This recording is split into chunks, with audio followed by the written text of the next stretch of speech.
এই অবস্থায় যায় তাহলে একে কি গাড়ি লাগবে না?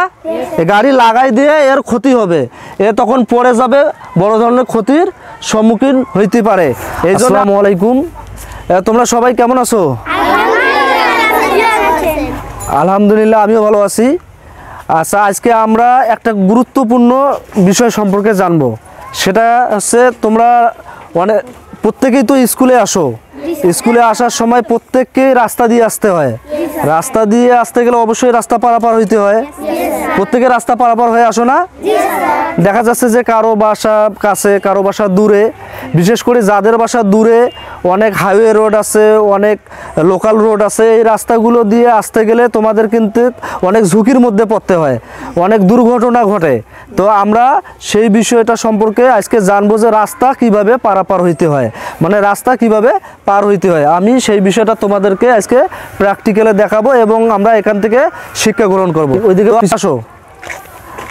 আচ্ছা দেখো, এই যে এই রাস্তা একটা, এটা হচ্ছে পাকা রাস্তা।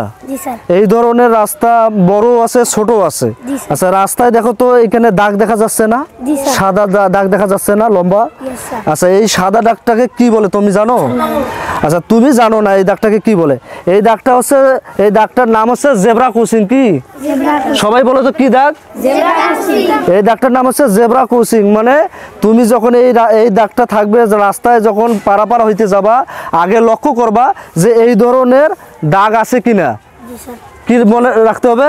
এই ধরনের দাগ আছে কিনা। যখন দাগ থাকবে তখন তুমি রাস্তার পাশে আসবা, রাস্তার পাশে এসে এখানে দাঁড়াবা। আর কি রাস্তার ধারে এসে এরকম দাগ জেব্রা ক্রসিং দেখলে কি ও রাস্তা পার হয়ে যাবে? না, এই জেব্রা ক্রসিং থাকলেও রাস্তা পার হওয়া যাবে না। কারণ তুমি যদি রাস্তা পার হইতে যাও, রানিং যদি গাড়ি এসে দুই দিক থেকে, তখন কিন্তু তোমাকে ওই গাড়ি লাগাই দিবে, তখন তুমি দুর্ঘটনার শিকার হবা, তোমার ক্ষতি হবে। তুমি এখানে এসে দাঁড়াইছো, দাঁড়ে তোমাকে এবং ডানে তোমাকে ভালো করে তাকাইতে হবে। তুমি বামেও গাড়ি আছে, ডানেও গাড়ি আছে। এই গাড়ি রানিং যদি আসেন আসেন আসেন এই অবস্থায় যায় তাহলে একে কি গাড়ি লাগবে না? গাড়ি লাগাই দিয়ে এর ক্ষতি হবে, এ তখন পড়ে যাবে, বড় ধরনের ক্ষতির সম্মুখীন হইতে পারে। ভালো করে দেখো, ডানে বামে ভালো করে দেখছো কি করছে? গাড়ির রানিং আছে না দাঁড়াইছে? যখন দাঁড়াবে গাড়ি, দেখবা যে ডানে বামে যখন গাড়ি দাঁড় হবে, তখন তোমার যখন ডানে বামে গাড়ি দাঁড়াবি, তার মানে তুমি বুঝছো যে আমি এখন রাস্তাটা পার হইতে পারবো। এখন তুমি আঙ্কেল আমাকে একটু রাস্তা থেকে পার করে দেবেন আঙ্কেল? আচ্ছা বাবা, দেবো। দ্বিতীয় ওই পাশে পার করে দেবো।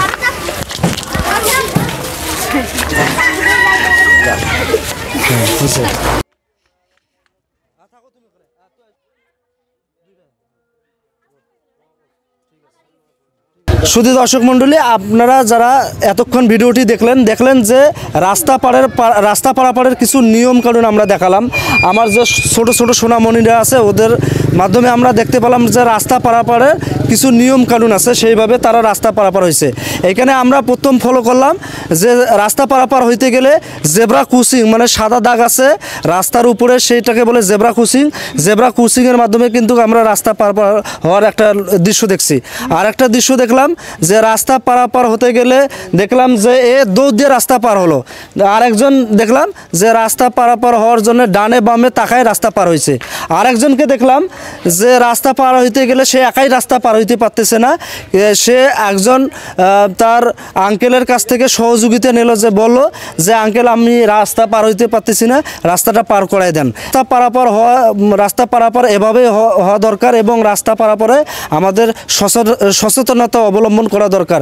তাইলে আমরা দুর্ঘটনা থেকে বাঁচবো এবং বড় ধরনের বিপদ থেকে বাঁচবো। আমরা সুস্থ স্বাভাবিক হয়ে আমরা নিরাপদে স্কুলে বাসায় ফিরতে পারবো। সচেতনমূলক ভিডিওটি ভালো লেগে থাকে তাহলে অবশ্যই ভিডিওটি ছড়িয়ে দেবেন এবং সকলের মাঝে শেয়ার করে দেবেন। ধন্যবাদ। আসসালামু আলাইকুম।